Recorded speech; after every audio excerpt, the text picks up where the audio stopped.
Blog Talk Radio.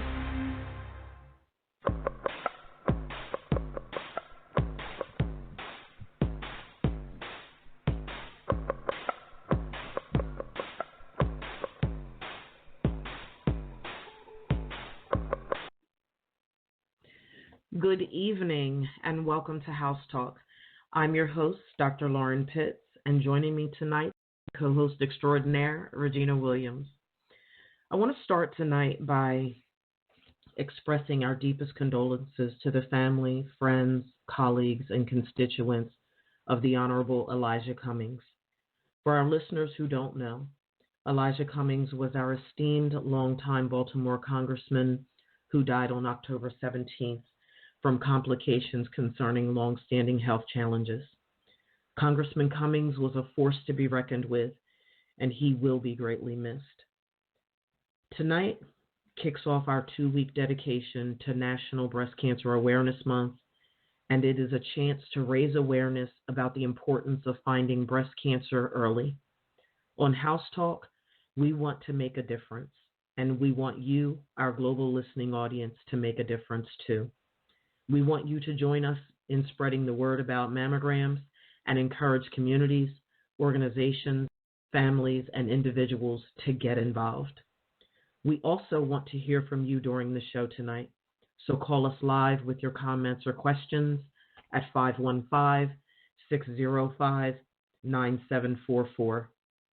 Again, that's 515-605-9744.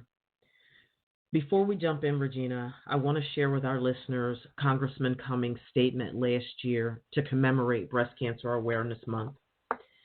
He stated, "We have all been touched in some way by breast cancer. This month is a time for us to remember the loved ones we've lost in the battle against the disease and to honor the brave women and men who have prevailed in their struggle. Breast cancer remains the second most commonly diagnosed cancer among American women, with 1 in every 8 women developing breast cancer in her lifetime. As of January 2018, there are more than 3.1 million women with a history of breast cancer in the U.S. But despite the many strides we have made, more than 40,000 women will lose their battle with breast cancer this year. These statistics are sobering, but there is hope. Federal funding for breast cancer research has helped propel advances in detection and treatment, and the Affordable Care Act has provided life-saving access to preventative services, including screening and treatment for millions of women who previously lacked health insurance coverage, while ensuring that women who have had breast cancer could no longer be denied coverage for a pre-existing condition. We must fight against any threat to these protections to ensure women continue to have access to the care they need. Breast cancer awareness must be about more than sporting pink ribbons. It must be about making sure all women have access to the health coverage and care they need, and ensuring resources are directed toward identifying and developing treatments that will save lives and finally cure this terrible disease." I turn it over to you, Regina. It was an extraordinary voice for all of us, and he's definitely going to be missed. Yeah. This is the time of year when we are surrounded by tons of information about breast cancer. Some good, some bad. The internet could be a huge help, and I love Googling. Yeah, but right. also, I Google all the time. You ask me a question, I just type it on and get the answer. Yeah. But the internet's also filled with myths, a lot of myths about breast cancer. And while your friends and family members have the best intentions to give you information to protect you, not everything you hear is true. Right. Sometimes it's hard to tell the difference between the good and the bad. And tonight we want to debunk some of those myths tonight. So exactly, what is the truth about common breast cancer myths? I'm going to throw a few of them out there. I'm going to state the myth, and then I'm going to state the fact, and you feel free to expound it as you see fit, okay? The first one, I'm like, look, I giggled because I was like, I've heard this before.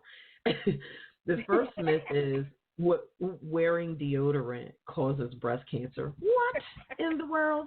Are you freaking kidding me? Like, stop it. The fact is that, lucky for us and those around us, look, right? Be right stank. This simply is not true. While there have been some reports that chemicals found in deodorants and antiperspirants can enter the skin and cause changes in breast cells that could lead to cancer, the research to date does not support a link between deodorant use and breast cancer risk. Thank goodness for that. All right. The second right. myth. You know what I thought about when you said the deodorant? Mm-hmm. I thought about that talc powder lawsuit thing, which was right. Johnson and Johnson and that lawsuit they have. That baby powder under there and the the baby powder, the breast and all of that, but that has nothing to do. That's a myth as far as your underarms and under your breast line. But go ahead, I'm sorry. Yeah, no, you're fine. And it's funny you said that because I thought about it too. And I thought about when I was living in Barbados, I felt like I was sitting on the equator and it was so hot. I didn't use baby powder, but I did put deodorant and cornstarch under my breast because I would walk outside and turn into liquid. It was so hot. I'm serious, and y'all know I love the heat, but it was so hot that my breast and I were having a fit. So that they were saying, "Excuse you, ma'am, can you do something to cool us down? It's hot around these parts." So I did. I put deodorant and cornstarch underneath my breast, trying to sort of combat how heavily I was perspiring. It was ridiculous. So yeah. Look, thank goodness that it doesn't cause breast cancer. We'd all been in trouble a long time ago.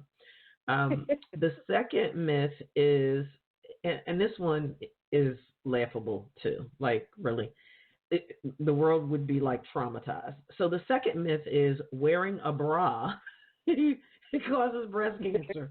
What in the world? You mean I stopped wearing nothing? Get that look right, like who? Look, and me. I ain't gonna tell you what Tiandra says. We already know what the kids say about Aunt Nana. So look, anywho, the fact is, don't worry. You can keep wearing your bra. Look, here you go for me and you, Regina, if you want to. Negative.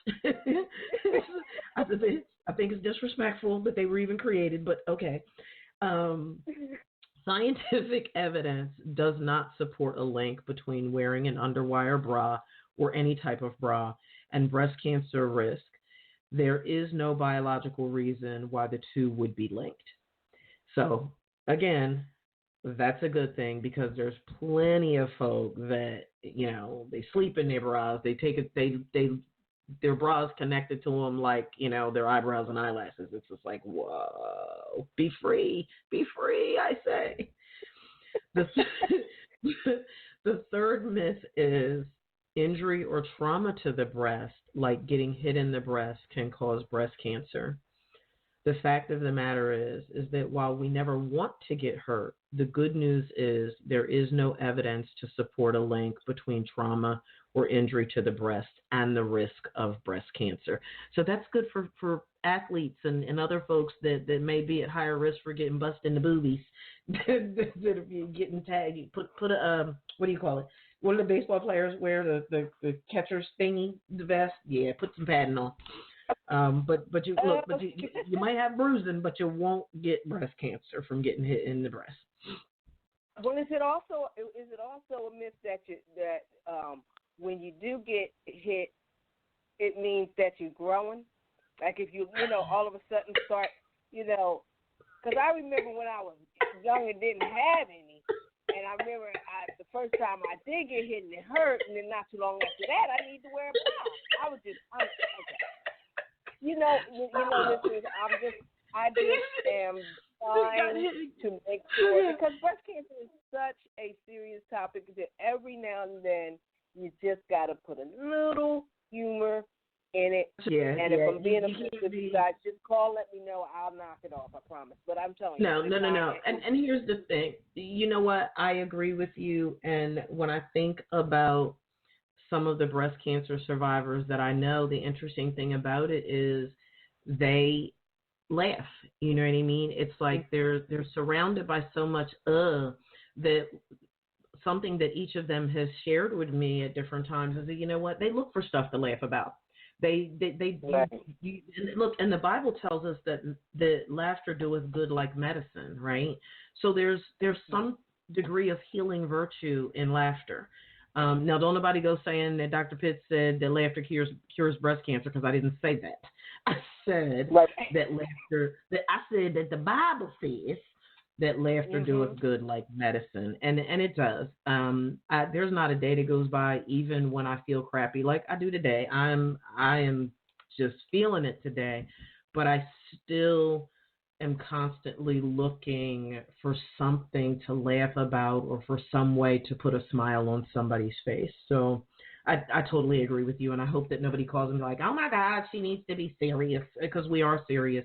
But just because we're talking about a serious matter doesn't mean that we can't find a reason to smile. How about that? Let's smile and applaud and celebrate all the survivors. I bet you they're smiling. I bet you they're laughing. Like, this is good stuff right here. You know? Yes.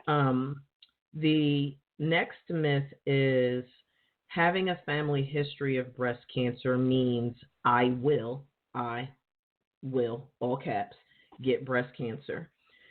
The fact is that a family history of certain types of cancer can increase your risk of breast cancer. However, most women with breast cancer don't have a family history of the disease. In fact, only about 13% of women with breast cancer have a close relative, that is a mother, sister, or daughter, with breast cancer. Also, even if you don't have a family history, be aware, because you can still get breast cancer. In fact, most people diagnosed with breast cancer are at average risk, and we don't know which factors came together to cause the cancer.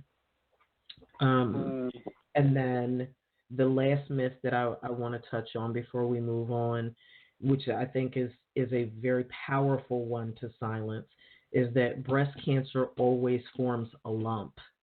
And the fact is that most people know that a lump in the breast may, operative word there being may be a sign of breast cancer, but there are actually 7 other warning signs you need to know about, and we'll touch on those a little later on in the show. And did you know that 6 of the 8 warning signs are visual changes that cannot be felt? So we'll definitely expound on that a little bit more later on in the show. Was there anything else that you wanted to add to that? Just the one, and it's just the one myth that men don't get breast cancer. Just wanted to just toss that out there, because men don't, men do. I mean, it's about 1% of the amount of women that do get it, but men definitely do get breast cancer, and they are not screened the same way women are. And so that, is really invasive for them when it's discovered for them, because it's just so uncommon. And they're not, they don't take the same precautions that women do. So, we definitely want men to be aware that they are not exempt from this disease, and that they ought to, take some care, and also, talk to their doctors about what they can do as far as being tested and things of that nature. So, and you know what, that's all I have on that. Yeah. No, I wanted to piggyback on that, because just in looking through my research documents, one of the stats that I found said that in 2015, about 2,350 new cases of invasive breast cancer and 440 breast cancer deaths are expected among men in the U.S. I had no idea.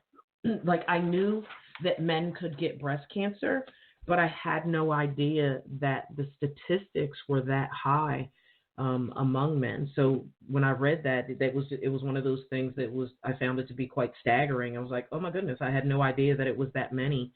So definitely, folks need to be aware, pay attention, and be mindful that men, as you stated, can get this disease and just need to pay attention, because they're not, like I said, they're not exempt from contracting the disease. So no matter who you are or where you live, breast cancer may touch your life. Breast cancer is the most common cancer among women in the United States and around the world. In 2019, about 268,600 new cases of breast cancer are expected to be diagnosed in women in the U.S. alone. Progress in treatment and early detection has led to improved survival for people of all ages and races with all stages of breast cancer. In fact, there are more than 3.8 million breast cancer survivors in the U.S. today. That's phenomenal. More than any other group. Isn't that amazing? Yeah. More than any other group of cancer survivors. So let's sort of peel back the layers a bit on what factors affect breast cancer risk. That was one of the things that I said during the live countdown post, that when I started reading those things that impact risk, I was in tears almost, because I'm like, oh my God. Like, I know that there are people that I'm connected to personally, professionally. They don't know. There's no. When I think about their behavior and when I think about some of the things that they do and to the magnitude that they do it, I'm like, they don't know. There's no way. There's no way that I believe that they would recognize that some of their lifestyle choices are increasing their risk to get breast cancer. So do you want to start, or you want me to start? I will start with something. I'll start with weight. Mm-hmm. Being overweight is definitely associated with increased risk of breast cancer, especially for women after menopause, because we get that, we get those pockets of weight, even when we don't necessarily change our diet or the amount of exercise. It's just, I know I went for like 3 years and just couldn't understand why the muffin top just kept flouting and flouting and flouting. I'm starting to level off, so I'm starting to lose. I'm actually the smallest I've been now since we were kids.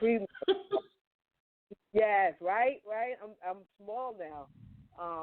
But fat tissue is the body's main source of estrogen after menopause, when the ovaries stop producing the hormone. So having more fat tissue means having higher estrogen levels, which can increase breast cancer risk. So, anyone that, feels the flashes and thinks they're going through, talk to your doctor, talk to a medical professional, talk to a nutritionist, talk to someone that can give you some insight in how to get a handle on that a lot sooner than I did. Like, I was years with that, but I probably, put myself at a greater risk by not taking control of that sooner. Well, Regina, I'm right there with you, because I am at the heaviest weight than I've ever been in my life, and I'm not comfortable with it. I think I was like, goodness gracious, I wasn't even this heavy when I was pregnant with Andre. But what I did at the end of September is I was talking to a nurse who had come to do some blood work for some other things that I had to get taken care of. and we were talking about weight loss. And this particular nurse had said at one point she was well over 200 pounds, and she maybe my height, an inch or two taller, but she was well over 200 pounds, and she was talking about like she was morbidly obese, and she said she became, obviously being a healthcare professional, she is definitely aware of the risks associated with breast cancer and other diseases that she could have contracted. And she decided to become a vegetarian. And I said, girl, I love meat. she challenged me. She did. She challenged me for the month of October to be to try the vegetarian diet, to see how I would feel overall if I lost weight or whatever the case may be. And I said, can I eat seafood? I was like, go. I just had no interest whatsoever in just going complete without meat. But so you know what? I'll give up the poultry, the pork, and the red meat. But if I can eat shrimp and crabs and scallops and my fish, which, fish and the good with the omega-3s and the whole 9 yards. So she was like, go ahead and try it. So I am pleased to announce that at my last weigh-in, I had lost 6.5 pounds. And my target weight, yeah, right? But here's the thing, and this is what I want the listeners really hear. It's like, yeah, the weight loss is huge, because as you shared, that being overweight can increase your risk for contracting breast cancer. But Regina, I feel physically so much better. It's like I've never had an issue with acne, not even as a kid, nothing. I never had an issue with acne or anything like that. My skin has always, for the most part, I've always had really beautiful skin. I was blown away when I saw the difference in my skin just in these past 23 days compared to what it was before. And I say that humbly and graciously, like I thought I had beautiful skin before. Girl, I'm glowing like I'm pregnant or something. I'm like, shut up. Like, what in the world? And when I was talking to one of my constituents in the field, and she was saying, Dr. Pitts, she said she realized the same thing, that the clarity of her skin and the overall health and elasticity in her skin improved considerably when she took the meat out of her diet. And I'm like, oh my goodness. So I say all that to say that if it's having these positive effects in these other areas of my life, why wouldn't it lower my risk for cancer, or anything else, right? I have high blood pressure. I'm hoping that by completely taking the red meat out of my diet and taking the pork out of my diet, that, I have my fingers crossed and saying a prayer that by the beginning of the year that I'll be off of blood pressure medicine. It's a big deal. What we take into our bodies it matters. It really, really, really does matter. But go ahead. Sorry, I didn't mean to get off on a tangent about weight. That's okay. That's okay. Because we're talking about risk, right? Mm-hmm. And one of the risks is diet. Yeah. So, like you just segue right into that, and you make a lot of sense. And dietitians suggest that you maintain a good body mass index, eat plenty of vegetables and fruit. Mm-hmm. Try to limit your saturated fat intake. Eat foods that are high in omega-3 fatty acids. Mm-hmm. So, all of that, what you're talking about, is definitely on the list. And exercise, right? Yeah. So,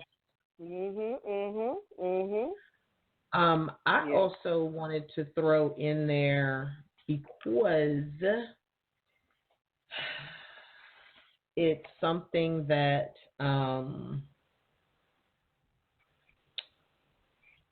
I knew it coming in, but my doctor assured me that he was.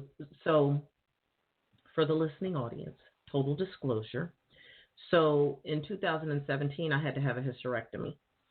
And the it was supposed to be a partial hysterectomy. So they left my right ovary. And so that I wouldn't go into menopause. Well, there was so much damage done to the right ovary that it didn't work. And it sent me head first into menopause, like steamrolled me straight into menopause. So my doctor put me on hormone therapy. They had to increase the dosage for the hormone therapy because I was feeling bat as crazy. You hear me? Like, I'm like, yo, my chemicals was imbalanced like a mug. I was like, girl, I was good and crazy. I'm like, oh my God, look, is this what insanity feels like? Because it was horrible. I mean, speech, memory, hot flashes, night sweat, like you emote, man, listen, I literally felt like I was going crazy. So they had to increase the dosage for my hormone therapy. Then when I moved back up here from Florida, I was on it in Florida. When I moved back up here, they had to increase my dosage, and then I started having complications again. And I'm like, as you know, I spent the majority of 2017 in the hospital near freaking dead. So it's like, okay, this is nuts. So go back to the doctor. So what they found when they did additional blood work was the hormone therapy that they had me on, that they had increased, it had stopped working. My body stopped absorbing it. So that's what, so I was starting to feel crazy again. Like my whole life was just all crazy. My whole insides was just going crazy. So they put me on the patch. And the patch, one of the side effects of the patch is that it can increase your risk for breast cancer. Now, what my doctor said is because I already have a history of breast cancer, they're monitoring me very, very closely. So my blood work, the checks, my mammogram, all my screening, like they stay on top of that. There's no room for it. But he also said that I will not be, because of my history, because I'm already at higher risk, I can't stay on that hormone treatment for more than 5 years. And I've already been on it for 2. So don't know what I'm going to be like with y'all in 3 more years. but he assured me that we would go to the next step. So I wanted to put that out there because I know some folks are apprehensive, and I wanted to say that I am on a hormone therapy. It works wonders, and it's all about education, right? It's about knowing your body and finding a doctor that you can trust that is going to be honest with you and not just be in bed with the pharmaceutical companies, and who's really going to have your best interests at heart in whatever care plan that they're putting together for you. The other thing that I wanted to touch on for risk, which is interesting, a couple of things. I wanted to touch on age just very briefly, that age is a risk factor for breast cancer in both men and women. The older a person is, the more likely she or he is to get breast cancer. And what we'll do when we do the keys at the end of the show is we're going to put up some links for some additional resources that our listening audience can get for themselves, because it's a wealth of information. Far too much to cover in the hour for this week's show or next week's show. So we'll put those links out there for you folks so that you can go and read about the information yourself. But you definitely want to educate yourself about it. The other one that I thought was really, really interesting is age at first childbirth and the number of childbirths. I'm like, get the heck out of here. Both the age when a woman gives birth to her first child and the number of children a woman gives birth to affect her breast cancer risk. Women who gave birth to their first child at age 35 or younger tend to get a protective benefit from pregnancy. In general, the more children a woman has given birth to, the lower her risk of breast cancer tends to be. And I'm like, shut the front door. Is that why I wanted 7 kids? Like, what the world? So, yeah, I was just like, what? Look, is that why my grandmom was good? Because she kicked out them 11 babies.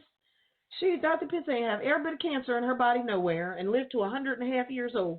It's a good night, nurse. Well, Yeah.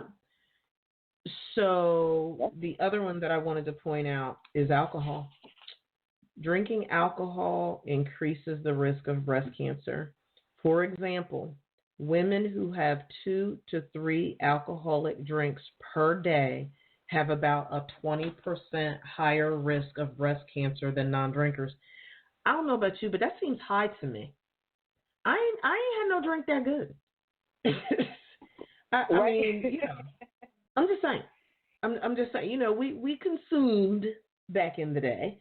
yes. And I just 20%. Doesn't that seem? Does that seem worth it? It Like, does. I mean, like, oh my a God. lot of folks like to have a glass or two of wine to calm down. Yeah. That's alcohol. Not saying. Yeah. So I ain't knocking that, but lay off that liquor. Chill. Cut back on that liquor, because it's problematic. It's problematic. Wow. Look, cut back on the martinis and the Long Island iced teas and the slammers and all them other. Lord knows what else is out there now. I don't know, but yeah, Exactly. you may wanna. And the one that I don't like to talk about, but I know everybody talks about it, is smoking. For what, Regina? You smoke? I do. I have not kicked the habit. I have cut down considerably. Thank you, thank you, darling. I definitely do. I'm definitely maybe a pack every 3 days. Okay. But it's still a bad time, and I'm I'm at that age too where I just shouldn't be. I'm in postmenopausal. So I'm menopausal, I don't know. Some days I think I'm doing, and then the other days, right? Yeah, right. All just one of the awfuls. I don't know. I'm pre-post, just one of the awfuls. It's happening. So, and for years now. So I definitely, need to, I need to get a handle on that. I want to live. I got grandkids. I got a lot of other things I need to do. So I definitely need to get on top of that. So, but that's definitely a risk factor. Yeah. Yep. And are there any other? I mean, there are several. Like this is just the smallest. There's a lot of risk factors, and just quickly, recent oral contraceptive use, stress and anxiety. Yeah. Gender, of course. Race. White women are slightly more likely to develop breast cancer than are African American women. Asian, Hispanic, and Native American women have a lower risk developing and dying from breast cancer. Personal history of breast cancer, because we know a lot of survivors. They're always at risk of them developing it again. Right. And you'd already talked about it. Hormone therapy, exposure to estrogen is actually a breast cancer risk, and pregnancy and breastfeeding. So because it reduces the number of menstrual cycles in your lifetime. Wow. So, and the menstrual cycles have some sort of protective factor, I guess, is what they're suggesting. Yes. So those are, and there are others, and again, all of this will be on the keys and posted after the show. So cancer happens when abnormal cells start to grow out of control. Breast cancer begins when these abnormal cells group into a tumor in the milk ducts or the lobules of the breast. So if the tumor cells stay in the ducts or the lobules, they're called in situ. If they grow into the normal breast tissue, they're called invasive. Mm-hmm. So screening tests are used to find breast cancer before it causes any warning signs or symptoms. Screening tests can find breast cancer early when the chances of survival are high. So let's talk about that. What are the breast cancer screening recommendations for women at average risk? And then I guess there's some for, if you're at a higher than average risk, and for men that are at an average risk. Mm-hmm. So for women that are at an average risk, the mammogram screening tool used today to find breast cancer in most women. But experts say that the benefits of having a mammogram vary by age, and that's one of the links that we'll put up, because there's age brackets. So you have what the benefits are if you're 40 to 49, what the benefits are if you're 50 to 69, what the benefits are if you're 70 and older. So what we'll do is you'll be able to find that information in the links that we're putting up in the Keys to the Key Ring, because like we said, it's a ton of information. So what we want to do tonight is we want to provoke your thoughts to know that this information is available, because when you're talking about average risk within those different age categories, when you click on the links that we give you to find out more information, it's actually going to also tell you the frequency. How often should you be screened based on which age category you fall into? And it'll give you some additional steps that you can follow to be proactive in trying to protect yourself and to ideally lower your risk for contracting breast cancer. And then you talked about the women at higher risk. So when you're at higher risk, routine breast cancer screening is important for all of us, right? But even more so for those that are at higher than average risk. So for those listeners who either might be at higher risk themselves, or someone that they know, love, and care about is at higher risk, you may need to be screened earlier and more often than other women. A woman is considered at higher risk if she has one factor that greatly increases risk, or several factors that together greatly increase risk. So here's the out for you. Your healthcare provider can use different tools to assess your risk and help you make a personalized breast cancer screening plan. So we want to emphasize here, don't go making assumptions, don't go diagnosing yourself, don't do any of that. This is such a serious situation that we are strongly encouraging you to work with your healthcare provider to put together a breast cancer screening plan that's perfect for you based on everything that makes up you, because we're individuals. We have different things that impact our risk. So your healthcare professional can certainly take all of those things into consideration and put together a comprehensive, personalized breast cancer screening plan just for you. So please allow them to help you do that, so you are doing your level best to lower your risk. And then you said something too about men, right, Regina? Yeah. Okay. So for men, breast cancer screening is not recommended for most men. It's only recommended for some men that are at higher than average risk due to an inherited gene mutation or a strong family history of breast cancer. So I'm not even going to begin to pretend that I'm, knowledgeable enough to get into the whole gene mutation thing.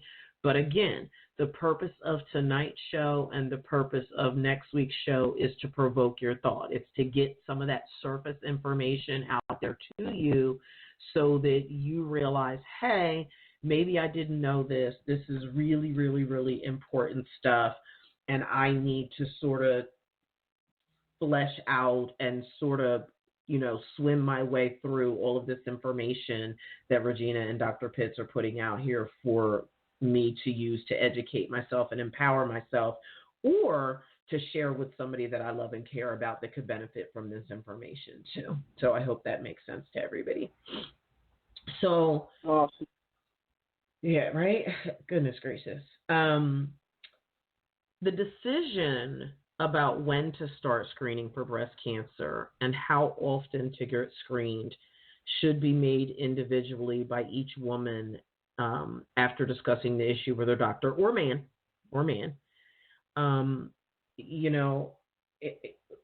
As always, we want our listening audience to call in with comments or questions. If they have them, you can do that at 515-605-9744.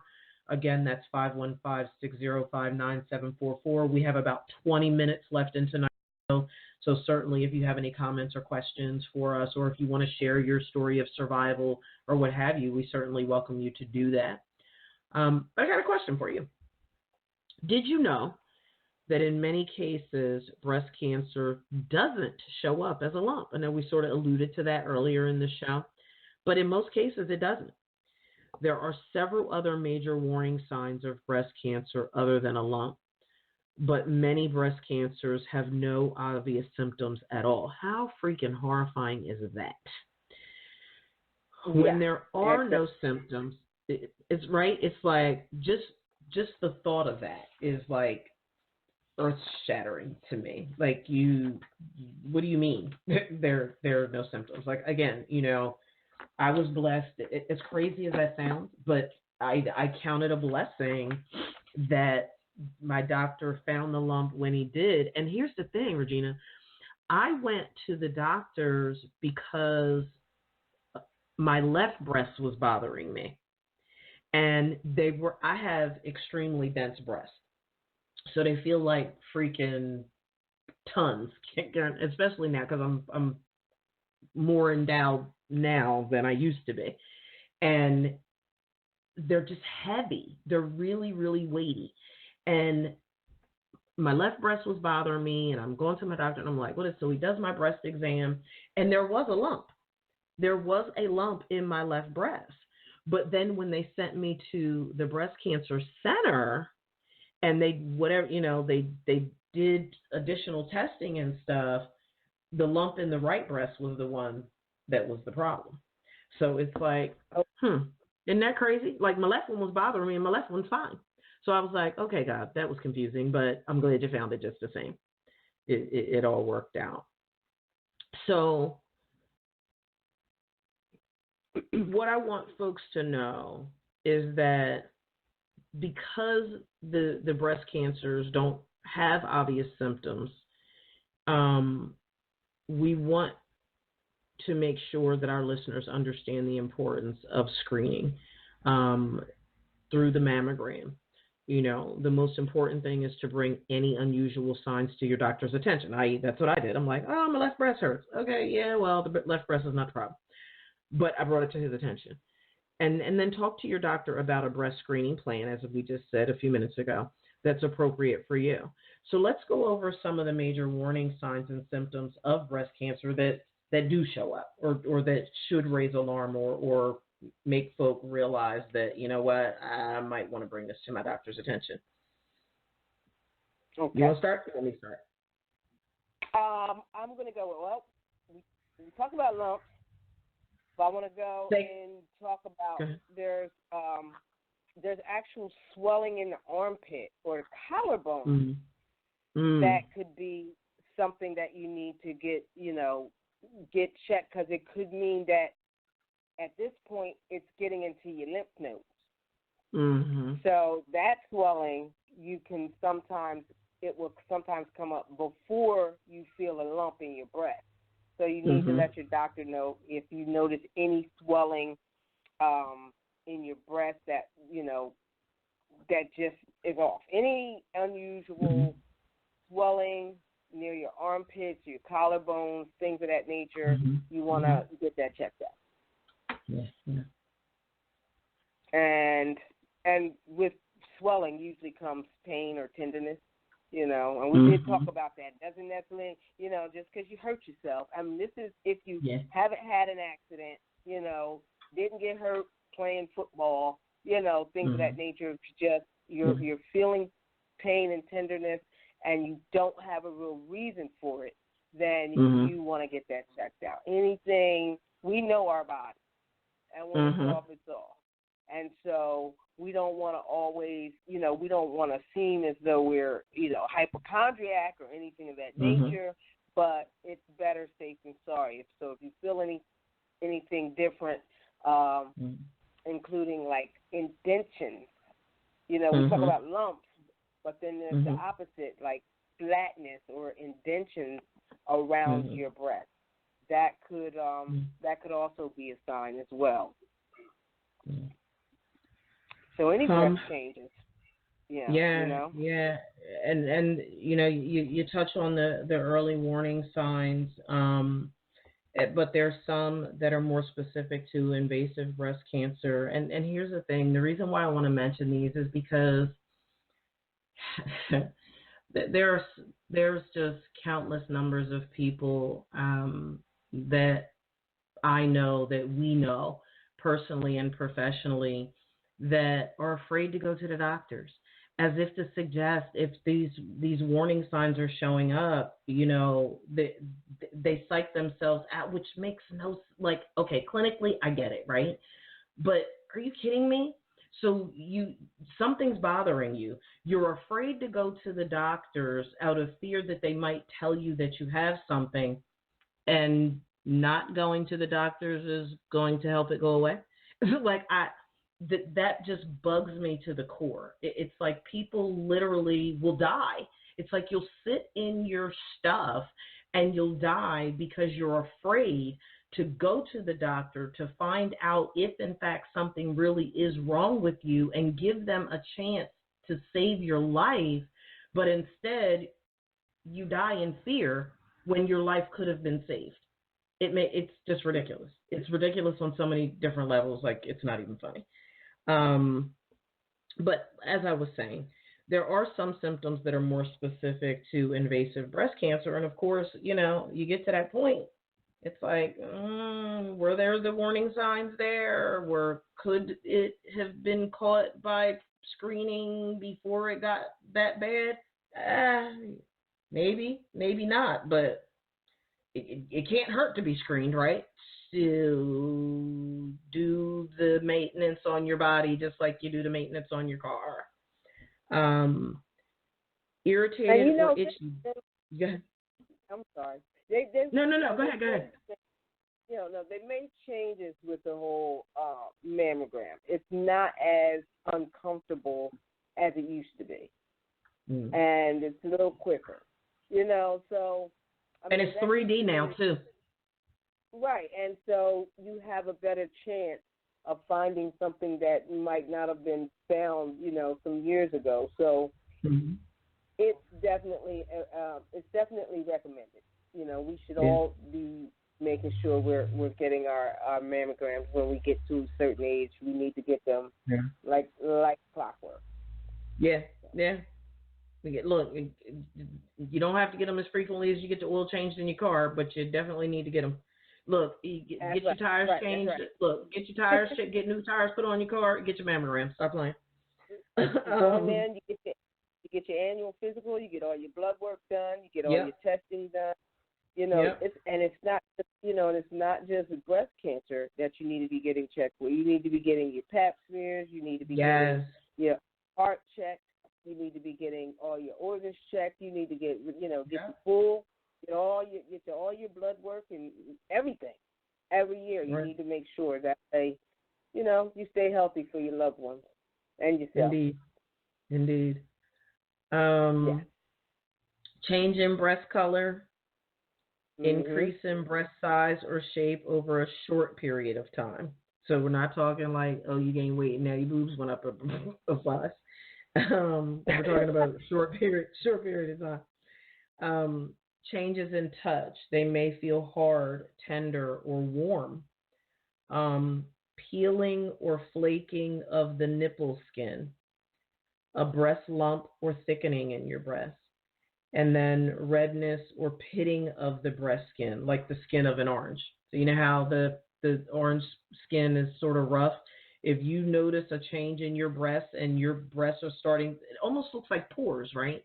If you're starting to look like your breast is sort of porous looking, yeah, be alarmed, and you need to get to your doctor, and you need to get to your doctor right away. That's all I got for that one. Did we talk about nipple discharges and things of that nature? Yeah, I think you said it. I think you mentioned it when you were talking about the early morning times. I thought you did. Yeah, I might be stuck on nipples. I don't know. You. Yeah. I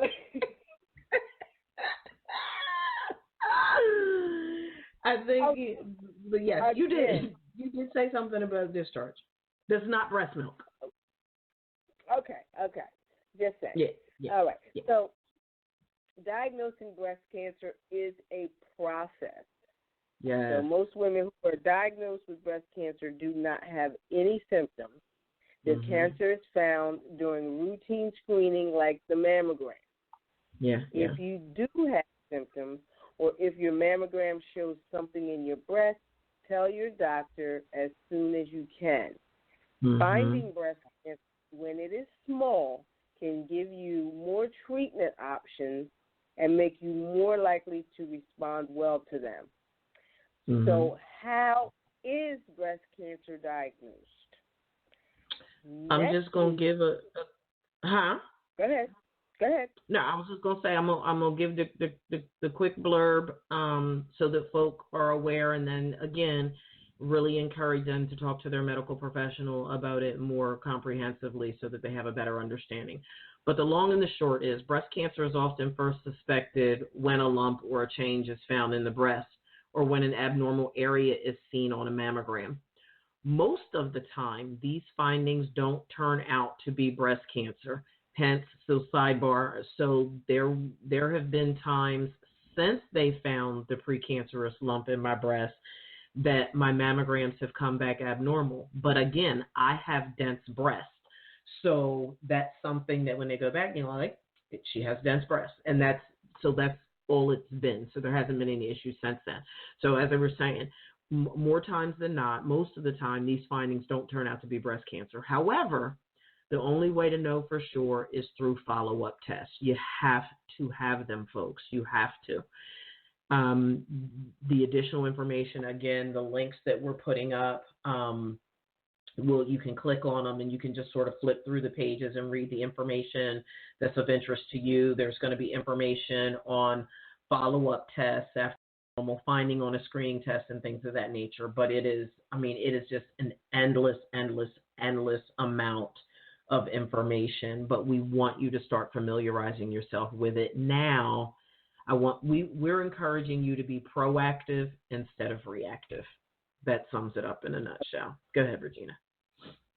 Yeah, I was having a discussion with a friend of mine. She runs a breast cancer awareness support group, and they do a walk, and they have an annual get together every October. They just had it last week, and I was talking with her a little bit today about the 2-week dedication, and hopefully we'll get to hear from her and a couple of her group members next week. But she shared with me her horror story of how she received her diagnosis.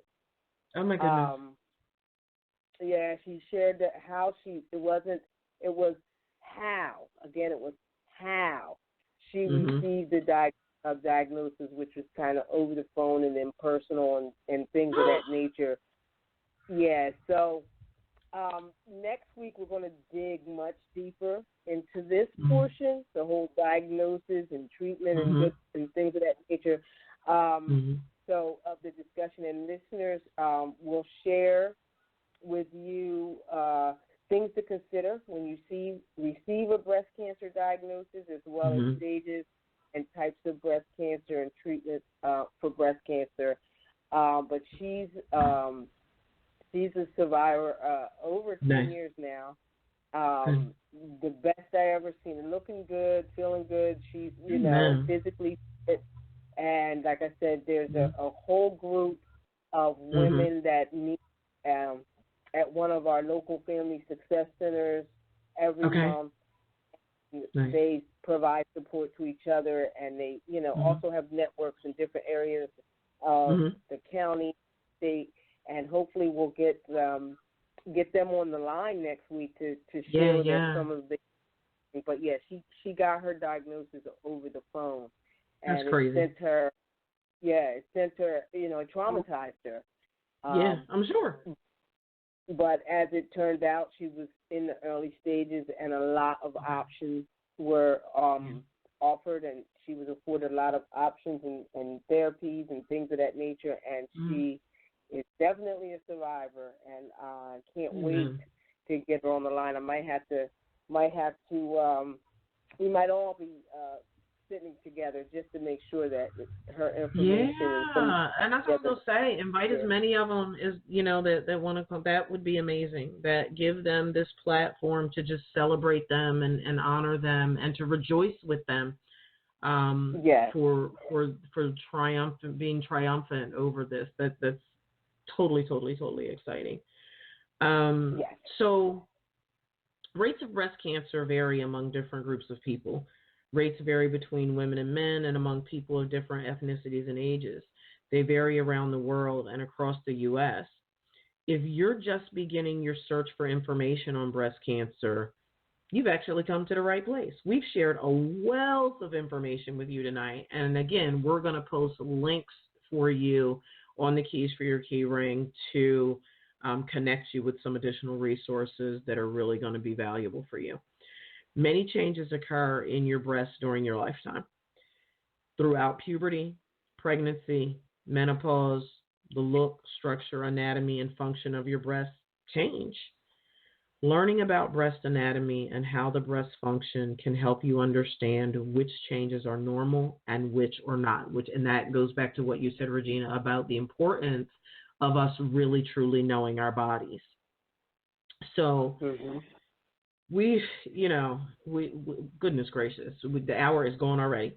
We've only scratched the surface tonight, and we will continue this discussion next week. But for tonight, Regina, let's give them 4 key points we want our listeners to take away from tonight's discussion. Well, one thing for sure is that you don't want to, work off myths. You need to know the facts, and you need to be checked. So we talked about all those different myths that are out there. So you definitely want to get credible information. Talk to your doctor. Talk to a medical professional. Hit the websites that we're going to list. Know what you're talking about. You don't want to be dealing in myths. And the other thing is, we want you, like she said, you know your body. So if you know something is different, if it's outside of your annual, because I'm just going to put it out there because I know everyone's going to go and get their annual checkup, but if it's outside of your normal routine checkups and things of that nature, and you feel something different about your body, go get it checked out. Don't wait. Don't wait because it could be too late. Those are my two. Okay. I want to add just the maintenance piece.